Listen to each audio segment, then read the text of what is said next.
फौज की कोई बात ऐसी जो मैंने 2012 में मैंने कमीशन मेरा हुआ था टेरिटोरियल आर्मी में। मेरी यूनिट है 124 सिख बटालियन है, यूनिट है जो अर्बन यूनिट है। लेकिन मैं उस समय केंद्र में मंत्री था और फ़ौज में जाने के लिए रिटन एग्ज़ाम होता है, फिर एंट्रेंस एग्ज़ाम होता है, फिर एक एसएसबी है। एसएसबी क्लियर करके उसके बाद आपका मेडिकल, फिज़िकल और फिर फुल कमीशन मिलता है।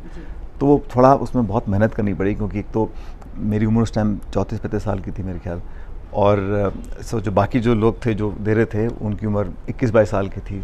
तो फिर जो ट्रेनिंग होती है जो एसएसबी में क्वालिफाई करने के लिए करना पड़ता है, वो लगता आसान है देखने में, लेकिन जब एक्चुअली करना पड़ता है 2 हफ्ते का होता है वो कोर्स। तो उसमें काफ़ी मुझे मेहनत करनी पड़ी थी।